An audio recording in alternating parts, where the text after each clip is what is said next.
The scorching Arizona sun beat down mercilessly on the dusty plains as Sam Morrison checked the fence line of his cattle ranch. It was the summer of 1885, and the territory was still wild, dangerous, and unforgiving. Sam had built his life here through sheer determination and hard work, carving out a modest but successful operation from the harsh desert landscape. At 35, Sam was a tall, weathered man with calloused hands and sun-darkened skin that spoke of years spent working under the relentless southwestern sun. His brown hair was streaked with premature gray, and his blue eyes held the steady gaze of someone who had seen both the beauty and brutality of frontier life. He had come west after the Civil War, seeking a fresh start far from the memories of battlefields and loss. The ranch wasn't much to look at. A simple adobe house, a barn, corrals for the cattle, and endless miles of scrubland dotted with mesquite and prickly pear cactus. But it was his, earned through backbreaking labor and careful management of every dollar. Sam employed 3 Mexican vaqueros who helped him manage the herd, and together they had built something sustainable in this harsh land. As Sam rode his horse, Thunder, along the eastern boundary of his property, he noticed something unusual in the distance. A figure was moving slowly across the desert, stumbling and weaving like someone in distress. Sam spurred Thunder forward, his instincts telling him that someone was in serious trouble. As he drew closer, Sam could see it was a woman, a young Apache woman carrying something in her arms.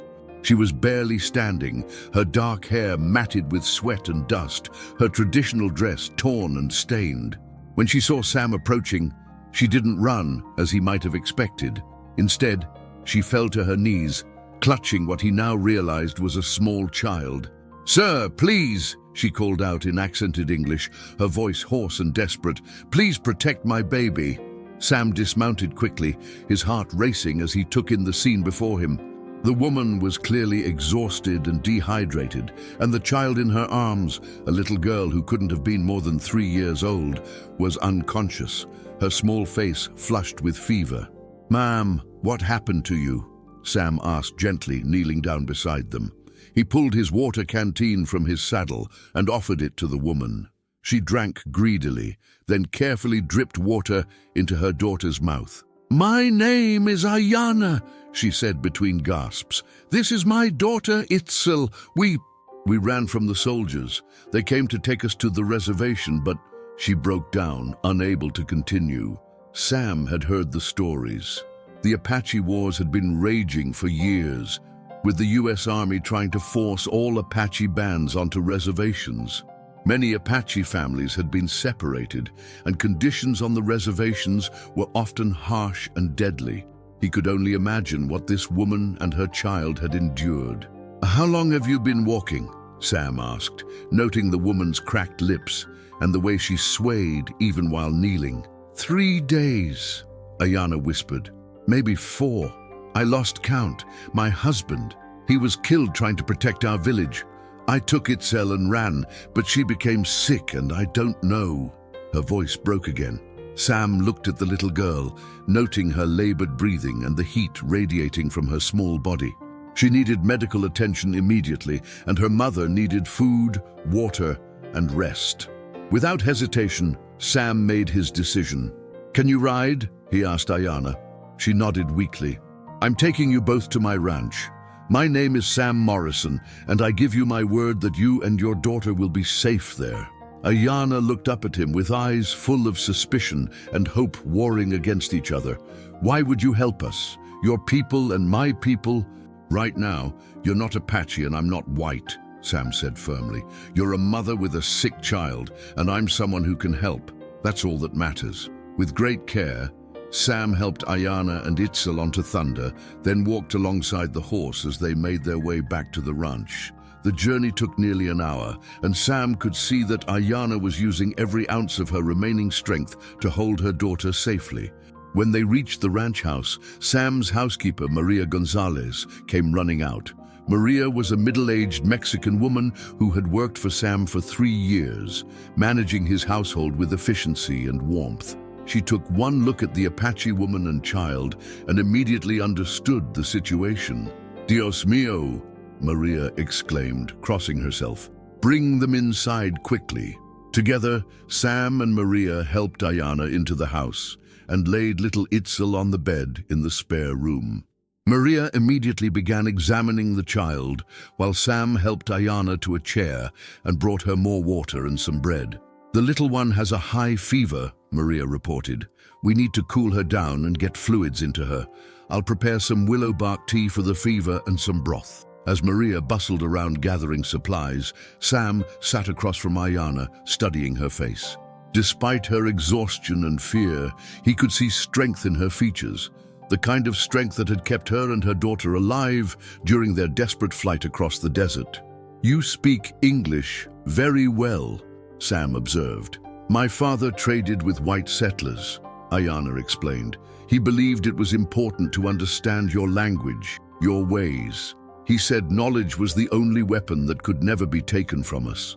Your father sounds like a wise man. He was. The soldiers killed him too.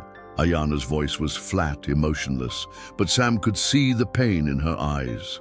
Over the next several hours, Maria worked tirelessly to bring down Itzel's fever, while Sam made sure Aiyana had everything she needed. As evening approached, the little girl's fever finally broke, and she opened her eyes for the first time since Sam had found them. Mama, Itzel whispered weakly. Aiyana rushed to her daughter's side, tears streaming down her face as she gathered the child in her arms. I'm here, little star. Mama's here. Sam watched the reunion from the doorway, feeling a tightness in his chest that he hadn't experienced in years. He had never married, never had children of his own, but seeing the love between this mother and daughter stirred something deep within him. She's going to be fine, Maria said quietly, joining Sam in the doorway. But they both need rest and good food. The little one is severely undernourished. Then that's what they'll get, Sam said without hesitation. Sam, Maria said carefully, you know this could bring trouble. If the army finds out you're harboring Apache fugitives, let me worry about that, Sam replied. Right now, they need help, and I'm going to give it to them. That night, as Aiyana and Itzel slept in the spare room, Sam sat on his front porch, staring out at the star-filled desert sky. He knew Maria was right. Helping an Apache woman and child could bring serious consequences. The territorial government had strict policies about harboring hostile Indians, and the army was actively searching for Apache families who had fled the reservations. But Sam had seen too much death and suffering in his life, first in the war and then on the frontier. He couldn't turn away from a mother and child in need, regardless of the potential consequences. His own mother had died when he was young, and he had been raised by his father, a stern but fair man who had taught him that a person's character was measured by how they treated those who couldn't help themselves. The next morning, Sam found Aiyana sitting beside her daughter's bed, gently stroking the child's hair as Itzel slept peacefully. The fever was completely gone, and the little girl's breathing was normal. How are you feeling? Sam asked quietly. Better, Aiyana replied. Thank you for what you've done. I know it puts you at risk. I want you to know that you and Itzel are welcome to stay here as long as you need, Sam said. I have plenty of room, and Maria could use the help around the house. Aiyana looked at him with surprise. You would do that, even knowing what it could cost you? I've been thinking about it all night, Sam said, settling into a chair near the bed. This ranch is isolated enough that we're not likely to have unexpected visitors. My vaqueros are good men who mind their own business, and frankly, I could use the company. But if the soldiers come, we'll deal with that when it happens, Sam said firmly. But I'm not going to turn you out into the desert to fend for yourselves. Aiyana was quiet for a long moment, studying Sam's face as if trying to understand his motivations. Why? She finally asked. Why are you willing to risk so much for strangers? Sam considered the question carefully. I suppose because I know what it's like to lose everything and have to start over. After the war, I came west with nothing but the clothes on my back and a determination to build something better. Everyone deserves that chance, even Apache. Even Apache, Sam confirmed. Your people have been fighting for their homeland, their way of life. I may not agree with all the methods, but I understand the motivation. And I know that you're not my enemy. You're just a mother trying to protect her child. Tears welled up in Aiyana's eyes. I had given up hope, she whispered. When Itzel became sick, when I could barely walk another step, I thought we would both die in the desert. But then you came. Then I came, and now you're safe, Sam said gently. You and Itzel are under my protection now, and I don't take that responsibility lightly. As if sensing the conversation, little Itzel stirred and opened her eyes. She looked around the unfamiliar room with curiosity rather than fear, then focused on Sam with the direct gaze that only children possess. Are you the man who helped Mama? She asked in clear English. I am, Sam replied with a smile. My name is Sam. What's yours? Itzel, the little girl said solemnly. It means rainbow in our language. Mama says I'm her rainbow after the storm. Sam felt his heart clench at the simple innocence of the child's words. That's a beautiful name for a beautiful little girl. Itzel smiled then, the first real smile Sam had seen from either of them, and he knew in that moment that his life had just changed forever. He had found his purpose in protecting this small family, and he would do whatever it took to give them the hope and security they deserved. The sun was rising over the desert, painting the sky in brilliant shades of orange and pink, and for the first time in years, Sam Morrison felt like he was exactly where he was supposed to be. 3 weeks had passed since Sam had found Aiyana and Itzel in the desert, and the ranch had transformed in ways he never could have imagined. The simple adobe house that had once echoed with the loneliness of a solitary man now rang with the sounds of life. Itzel's laughter as she played with the ranch cats, Aiyana's soft singing as she helped Maria with the household tasks, and conversations in the evening that filled the empty spaces in Sam's heart.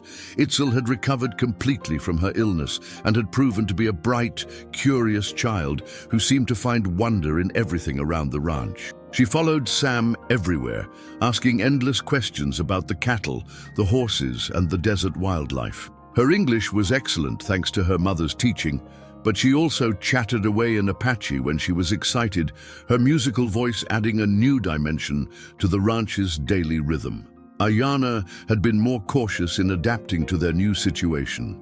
While she was grateful for Sam's protection and kindness, she remained watchful and alert, always ready to flee if danger appeared. She worked alongside Maria in the house and garden, proving to be skilled in both traditional Apache crafts and the domestic tasks that frontier life required. Sam had been careful to respect their space and their culture, learning what he could about Apache customs and making sure that Aiyana felt comfortable maintaining her traditions. He had even asked his vaqueros to bring back certain plants and materials from their trips to town, so that Aiyana could continue making traditional medicines and crafts. On this particular morning, Sam was working with his newest horse, a young Mustang he had captured and was trying to break. The horse was spirited and stubborn, and Sam was having little success in getting the animal to accept a saddle. "You're fighting him too hard," came a voice from behind him. Sam turned to see Aiyana standing at the corral fence, watching his efforts with an amused expression. Itzel was beside her, perched on the fence rail like a small bird. "Is that so?" Sam asked, wiping sweat from his forehead. "And I suppose you have a better idea?" "My people have been working with horses for many generations," Aiyana replied. "We learned that partnership works better than domination." "Show me," Sam said, genuinely curious. Aiyana climbed over the fence and approached the Mustang slowly, speaking to it in Apache in low, soothing tones. The horse, which had been snorting and dancing nervously with Sam, gradually calmed under her gentle approach. She held out her hand, letting the animal catch her scent, then began stroking its neck with slow, patient movements. "Horses are like people," she explained as she worked. "They respond better to respect than to force. This one is afraid because he's been captured, taken from his family and his freedom. He needs to understand that we're not his enemies." Sam watched in amazement as Aiyana continued working with the horse, gradually introducing the halter and then the saddle blanket. The Mustang remained calm throughout the process, responding to her quiet confidence and gentle persistence. "How did you learn to do that?" Sam asked. "My father was known among our people as a horse whisperer," Aiyana replied. "He taught me that understanding comes before control, and that true partnership requires trust from both sides." "Like people," Sam observed. "Yes," Aiyana agreed, meeting his eyes. "Like people." There was something in her gaze that made Sam's heart skip a beat. Over the past weeks, he had found himself increasingly drawn to this remarkable woman who had shown such courage and strength in the face of unimaginable loss. But he had been careful to maintain appropriate boundaries, knowing that she was vulnerable and dependent on his protection. "Mama, can you teach me to do that?" Itzel called from her perch on the fence. "When you're older, little star," Aiyana replied with a smile. "First, you must learn to understand your own spirit before you can help others understand theirs." Indeed, that afternoon, while Itzel napped and Maria went to town for supplies, Sam and Aiyana found themselves alone on the front porch, sharing coffee and watching the desert landscape shimmer in the heat. It was the first time they had been truly alone since that first day, and Sam found himself nervous in a way he hadn't felt since he was a young man. "Sam," Aiyana said quietly, "I need to ask you something." "Of course. What do you want from us?" she asked, her dark eyes serious. "You've been so kind, so generous, but I don't understand why. In my experience, white men always want something in return." Sam set down his coffee cup and considered his answer carefully. "I suppose I want the same thing you want," he said finally. "A chance to build something good, something lasting. A family maybe, even if it's not the traditional kind." "You've never married?" "No. I came close once before the war, but she married someone else while I was away fighting. After that, I focused on building this ranch, and I guess I convinced myself that I didn't need anything else. And now I realize how empty my life has been," Sam admitted. "Having you and Itzel here has shown me what I've been missing. The sound of laughter in the house, someone to share meals with, someone to care about and worry over. I know this situation is complicated, and I know you have every reason to be suspicious of my motives, but I want you to know that my feelings are genuine." Aiyana was quiet for a long moment, staring out at the desert. "In my culture," she said finally, "we believe that sometimes the spirits bring people together for reasons we don't immediately understand. When my husband was killed, when we had to flee our home, I thought the spirits had abandoned us, but then you found us in the desert." "Maybe the spirits knew what they were doing," Sam suggested gently. "Maybe they did," Aiyana agreed. "But Sam, you need to understand something. If we stay here, if we try to build this life you're talking about, there will always be danger. There are people who will never accept an Apache woman and her child living on a white man's ranch. And if the army ever discovers us, I know the risks," Sam said firmly, "and I'm willing to face them. The question is whether you're willing to trust me enough to try." Before Aiyana could answer, they heard the sound of approaching horses. Sam immediately stood up, his hand instinctively moving to the rifle he kept beside the door. 3 riders were approaching the ranch, and even from a distance, Sam could see the blue uniforms of U.S. cavalry soldiers. "Get inside," Sam said quietly to Aiyana. "Take Itzel and go to the root cellar. Don't come out until I tell you it's safe." Aiyana's face had gone pale, but she nodded and quickly disappeared into the house. Sam checked his rifle and walked out to meet the soldiers, his heart pounding but his expression calm. The 3 soldiers rode up to the house and dismounted. The leader, a young lieutenant with a thin mustache and nervous eyes, stepped forward. "Mr. Morrison, I'm Lieutenant Hayes, U.S. Cavalry. We're conducting a search of the area for Apache fugitives who escaped from the reservation." "Apache fugitives?" Sam asked, keeping his voice neutral. "I haven't seen any Indians around here, Lieutenant. What makes you think they came this way?" "We tracked them to within a few miles of your property," Hayes replied. "A woman and a small child. They're considered dangerous and must be returned to the reservation immediately." "Dangerous?" Sam couldn't keep the skepticism out of his voice. A woman and a child? The woman is the widow of a known Apache warrior, Hayes said stiffly. She's considered a flight risk and a potential source of intelligence for hostile bands. Have you seen anything unusual in the past few weeks? Any signs of Indian presence? Sam shook his head. Nothing, Lieutenant. My vaqueros and I ride the property regularly, and we haven't seen any sign of Indians. You're welcome to look around if you want, but I think you're wasting your time.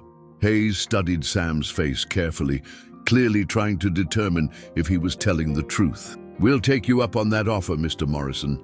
Sergeant Williams, search the outbuildings. Corporal Jackson, check the house. Sam's heart raced as the soldiers began their search, but he forced himself to remain calm. He had prepared for this possibility, creating hiding places and escape routes in case the army ever came looking. The root cellar where Aiyana and Itzel were hiding was well concealed and stocked with supplies. The search took nearly an hour, with the soldiers examining every building and even checking the nearby arroyos and rock formations. Finally, Lieutenant Hayes returned to where Sam was waiting. We didn't find anything, Hayes admitted reluctantly.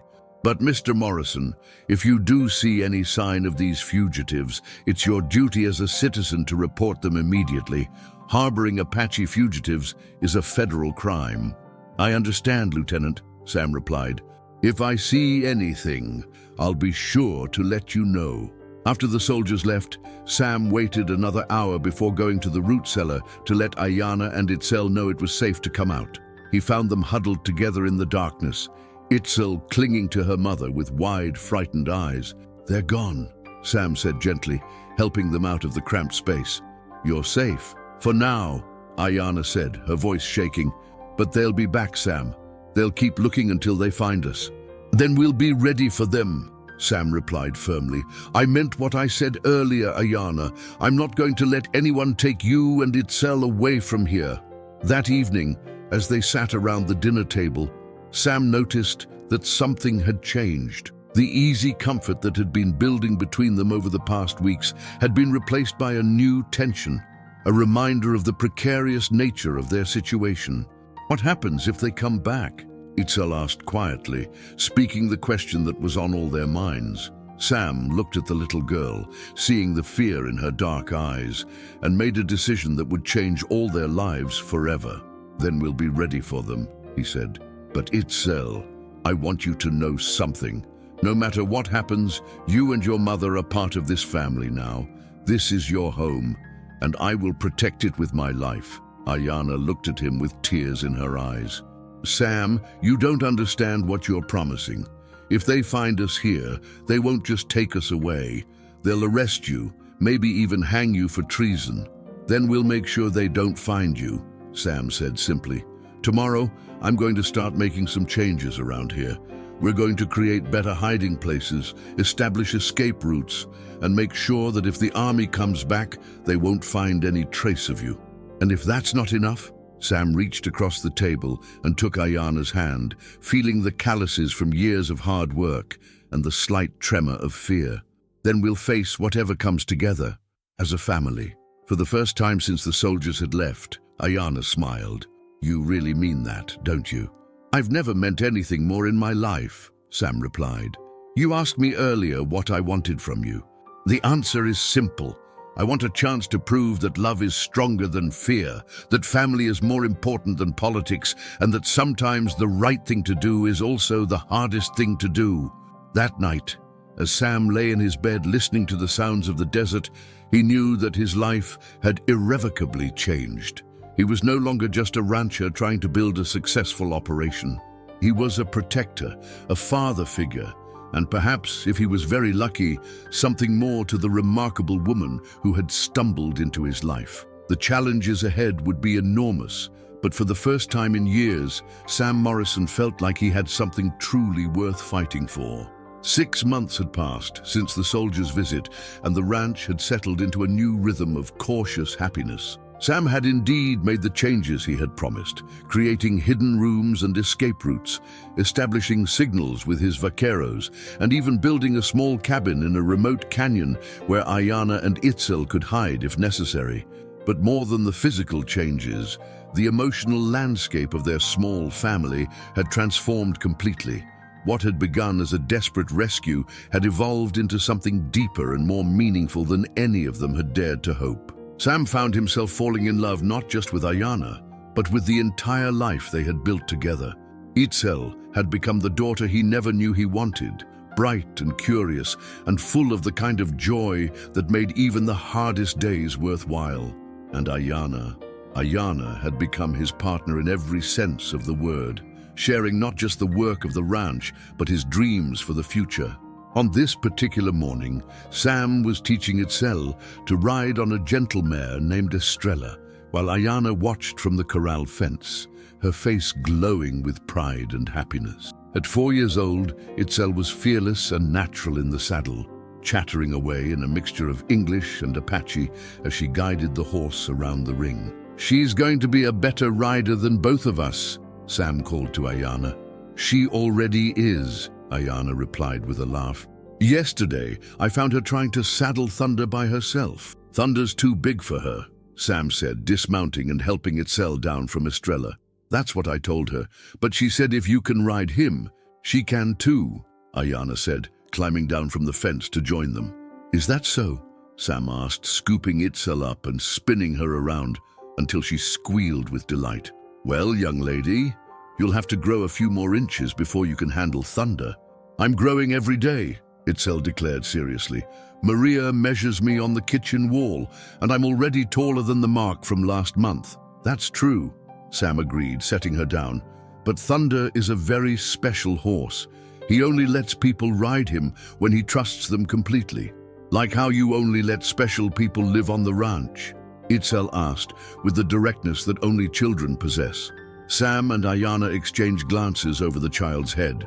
They had been careful never to discuss the dangerous nature of their situation in front of Itzel, but she was an observant child who had picked up on the undercurrents of their life. "Something like that," Sam said gently. "Now, why don't you go help Maria with the bread? I think she's making those honey cakes you like." Itzel ran off toward the house, her long black hair streaming behind her like a banner. Sam and Aiyana watched her go, both of them thinking about the conversation they had been avoiding for weeks. "She's starting to ask more questions," Aiyana said quietly. "I know. She's getting older and she's smart. She remembers what happened before we came here. Sam, we need to talk about the future, about what happens when she gets old enough to understand the full truth of our situation." Sam nodded, knowing this conversation was long overdue. "What are you thinking?" "I'm thinking that maybe it's time to consider leaving," Aiyana said, the words clearly difficult for her to speak. "Going somewhere where we can live openly, where Itzel can go to school and have friends and not have to hide who she is." "Where would we go?" Sam asked, though his heart was already sinking at the thought of leaving the ranch he had built with his own hands. "California, maybe, or Oregon. Somewhere far enough away that no one would know our story, where we could start fresh." Sam was quiet for a long moment, staring out at the desert landscape that had become his home. "And what about the ranch?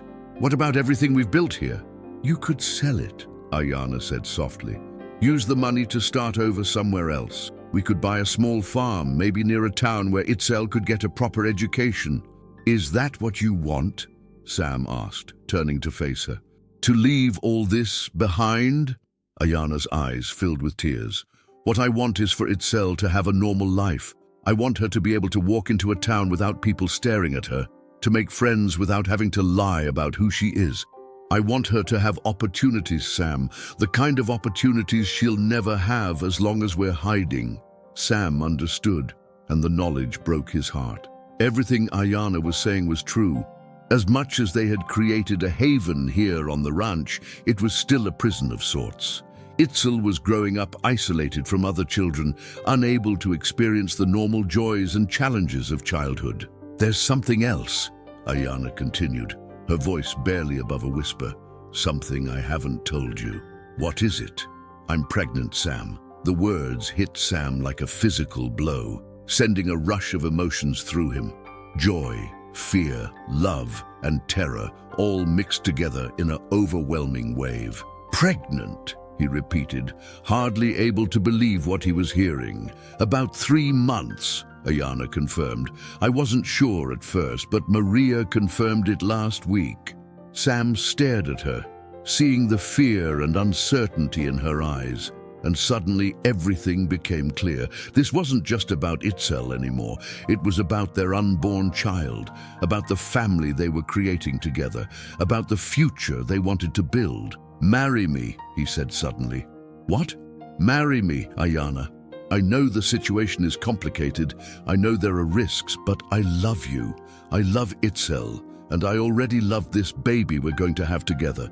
Marry me, and let's face whatever comes as a real family." Aiyana stared at him in shock. "Sam, you don't understand what you're asking. If people find out you married an Apache woman, if they discover we have a child together, then we'll deal with it," Sam said firmly, taking her hands in his. "But I'm not going to let fear dictate our lives anymore.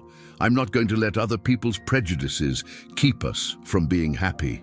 "But what about your reputation, your business, everything you've worked for?" "None of it means anything without you and the children," Sam said. "Aiyana, I've been thinking about this for months. I want to marry you, I want to adopt Itzel legally, and I want us to be a real family. If that means leaving Arizona, then we'll leave. If it means starting over somewhere else, then that's what we'll do. You would really give up everything for us?" "I'm not giving up anything," Sam said, pulling her into his arms. "I'm gaining everything that matters. You, Itzel, our baby, a real family. That's worth more than any ranch or any amount of money." Aiyana buried her face against his chest, her tears soaking through his shirt. "I love you too," she whispered. "I've loved you for months, but I was afraid to say it, afraid to hope for something that seemed impossible." "Nothing's impossible if we're together," Sam said, stroking her hair. "We'll make it work, Aiyana. We'll find a way." That evening, they gathered around the dinner table. Sam, Aiyana, Itzel, and Maria, who had become like family to all of them. Sam had asked Maria to join them because he wanted to share their news with everyone who mattered to them. "We have some important things to tell you," Sam began, looking around the table at the faces of the people he loved most in the world. "Are we in trouble?" Itzel asked, her dark eyes wide with concern. "No, little star," Aiyana said with a smile. "We're not in trouble. We have good news." "What kind of good news?" Itzel asked, perking up immediately. "Well," Sam said, reaching for Aiyana's hand, "your mother and I are going to get married." Itzel's face lit up with pure joy. "Really? Does that mean you'll be my papa for real?" "If you want me to be," Sam said, his voice thick with emotion. "I do," Itzel exclaimed, jumping up from her chair to hug him. "I've wanted you to be my papa since the first day we came here." "And there's more news," Aiyana added, her own eyes bright with tears. "You're going to have a little brother or sister." Itzel's excitement was infectious, and even Maria was wiping tears from her eyes as the little girl peppered them with questions about the baby and the wedding. "When will you get married?" Itzel asked. "Soon," Sam said, "and then we're going to take a trip." "A trip? Where?" "California," Aiyana said. "We're going to find a new place to live, somewhere near the ocean where you can see ships and maybe go to a real school." "But what about the ranch?" Itzel asked, suddenly serious. "This is our home. Home isn't a place, little star," Sam said gently. "Home is being together as a family. As long as we're together, we'll always be home." Over the next few weeks, Sam began making arrangements to sell the ranch. It wasn't easy. He had put his heart and soul into building the operation, and leaving felt like abandoning a part of himself. But every time he looked at Aiyana's growing belly or watched Itzel play in the yard, he knew he was making the right choice. The wedding was a simple affair, performed by a traveling preacher who asked no questions about Aiyana's background. Maria served as witness, and Itzel insisted on picking wildflowers for her mother's bouquet. It wasn't the grand ceremony that either of them might have dreamed of in different circumstances, but it was perfect in its simplicity and sincerity. Do you, Samuel Morrison, take this woman to be your lawfully wedded wife, to have and to hold in sickness and in health, for richer or poorer, for better or worse, as long as you both shall live? I do, Sam said, looking into Aiyana's eyes and meaning every word with every fiber of his being. Do you, Aiyana, take this man to be your lawfully wedded husband, to have and to hold in sickness and in health, for richer or poorer, for better or worse, as long as you both shall live? I do, Aiyana replied, her voice strong and clear despite the tears streaming down her face. Then by the power vested in me, I now pronounce you husband and wife. You may kiss your bride. As Sam kissed his new wife, with Itzel cheering beside them and Maria crying happy tears, he felt a sense of completion that he had never experienced before. This was what he had been searching for his entire life. Not just love, but purpose. Not just success, but meaning. 3 months later, they were settled in a small coastal town in Northern California, where Sam had purchased a modest farm and Aiyana had given birth to a healthy son they named David. Itzel was enrolled in the local school, where her intelligence and eagerness to learn quickly won over her teachers and classmates. The transition hadn't been without challenges. There were still those who looked askance at the mixed family, still whispers and stares when they went to town. But there were also neighbors who welcomed them, friends who judged them by their character rather than their heritage, and a community that gradually came to accept them as simply another family trying to build a good life. One evening, as Sam sat on the porch of their new home, watching the sunset over the Pacific Ocean, Aiyana joined him with baby David in her arms. Itzel was playing in the yard with the neighbor children, her laughter carrying on the ocean breeze. Do you ever regret it? Aiyana asked quietly. Giving up the ranch, leaving everything you built in Arizona? Sam looked at his wife, at his son sleeping peacefully in her arms, at Itzel playing happily with her friends, and smiled. Never, he said firmly. That ranch was just a place I lived. This is home. Even with all the challenges we still face? Especially because of the challenges we face, Sam replied. Every day, we prove that love is stronger than prejudice, that family is more important than convention, and that hope can overcome any obstacle. As if to prove his point, Itzel came running up to the porch, her face flushed with excitement from her play. Papa Sam, she said, using the name she had chosen for him. Mrs. Patterson says I'm the smartest student in her class, and she wants to recommend me for advanced studies next year. That's wonderful, sweetheart, Sam said, pulling her up onto his lap. I'm so proud of you. She also said that being different makes me special, not strange, Itzel continued. She said my Apache heritage gives me a unique perspective that makes me a better student. Sam and Aiyana exchanged glances over Itzel's head, both of them thinking about how far they had all come from that desperate day in the Arizona desert when a young Apache mother had begged a stranger to protect her baby. Mrs. Patterson is a wise woman, Aiyana said, reaching over to stroke her daughter's hair. And you, little star, are going to do amazing things with your life, Sam added. You're going to show the world that it doesn't matter where you come from or what you look like. What matters is what's in your heart and how hard you're willing to work for your dreams. As the stars began to appear in the darkening sky, Sam reflected on the journey that had brought them to this moment. He had started out as a lonely rancher, trying to build something meaningful from the harsh Arizona desert. But in saving Aiyana and Itzel, he had discovered that the most meaningful thing he could build was a family based on love, acceptance, and the courage to stand up for what was right. The Apache mother who had begged him to protect her baby had received far more than protection. She had found a partner, a new beginning, and hope for a future that had once seemed impossible. And in return, she had given him the greatest gift of all, a purpose worth living for and a love worth any sacrifice. As they sat together on the porch of their California home, watching their children play under the stars, Sam Morrison knew that he had finally found what he had been searching for his entire life. Not just success or security, but the deep satisfaction that comes from knowing you've made a difference in the world. one act of kindness at a time. The desperate plea of an Apache mother had changed all their lives forever, proving that sometimes the most profound transformations begin with the simplest acts of human compassion. And in protecting her baby, Sam had discovered that he was capable of something far greater than he had ever imagined. He was capable of love without limits, sacrifice without regret, and hope that could overcome any obstacle. Their story was far from over, but as Sam looked at his family gathered around him, he knew that whatever challenges lay ahead, they would face them together, united by bonds that were stronger than blood and love that was deeper than any prejudice or fear. The rancher had indeed done more than protect an Apache mother's baby. He had given them all hope again, and in doing so, had found his own salvation in the process. Legal disclaimer: this story is entirely fictional and created for entertainment purposes. Any resemblance to real people, living or dead, real events or real institutions is purely coincidental.